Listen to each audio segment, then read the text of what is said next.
Imagine if the dream of owning a cozy home with a little backyard and a white picket fence wasn't just a dream. But for many Americans today, it feels more like a fantasy. Last month, the White House rolled out a plan they claim will bring that dream within reach again. But here's the question we're all asking. Is this a genuine blueprint for change, or just another set of promises floating in the political winds? To cut through the noise, we're diving into an analysis by the insightful Kevin Erdmann. Now, unless you're knee-deep in economic blogs, you might have missed his take on the crisis. So let's unpack his perspective together and see what the future of Home Sweet Home might really look like.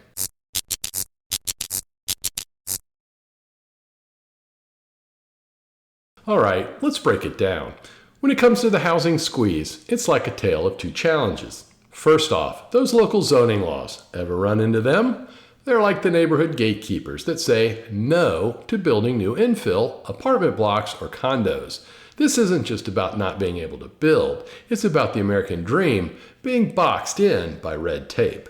And guess what? The folks in Washington have their hands tied on this one. It's a local play, so even as the White House enamors us with a plan to make housing affordable, the effort needs to happen locally. Then there's the second part of our puzzle, starter homes. Remember those? They used to be the first step on the property ladder. But since the financial world did a backflip in 2008, getting a mortgage for these homes has become like running an obstacle course, blindfolded. Now get this, the New York Federal Reserve spilled the beans with numbers that'll make your head spin. If your credit score is shining bright over 760, mortgage lending's stable, around $1 trillion, no biggie. But if you're under that magic number, it's a nosedive from $3 trillion before 2007 to just about $1 trillion now.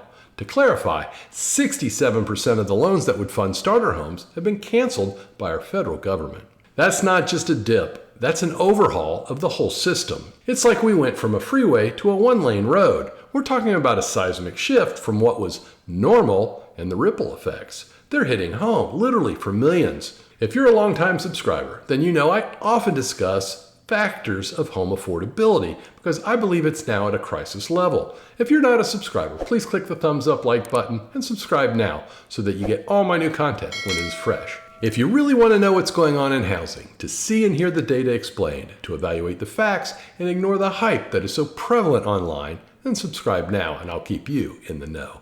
Folks, it's time to roll up our sleeves and dive into the White House's blueprint for making the American home more than just a pricey dream.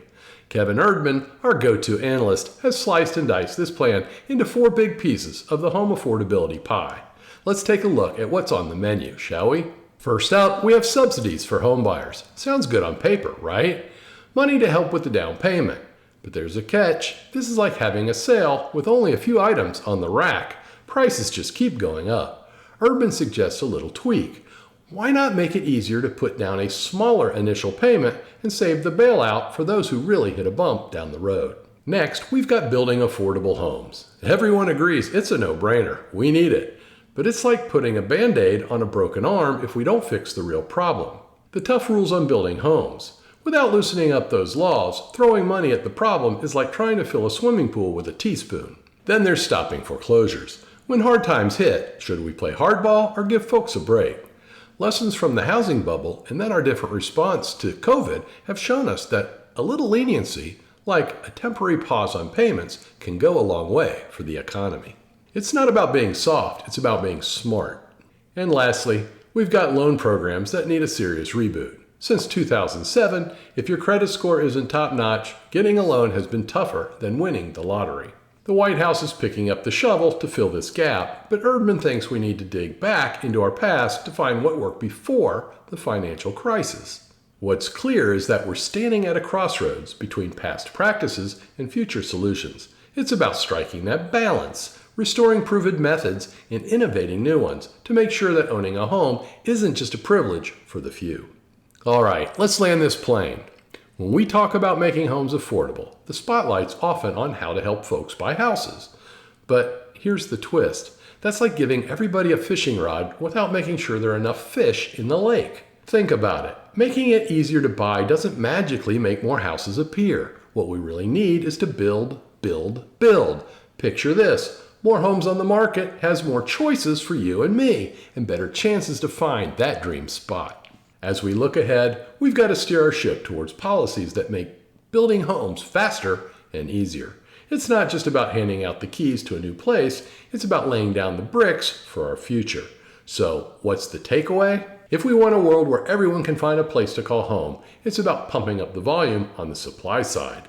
Let's rally for more homes, not just for more buyers. And that's the blueprint for a future where home sweet home isn't just a saying, but a reality for all. Thanks for joining in on this journey. Let's keep the conversation going, and hey, let's keep building homes and hope. If you want to see a video featuring my 9 tips for buying a home in a highly competitive market, you can view it by clicking on the box in the top left corner of your screen.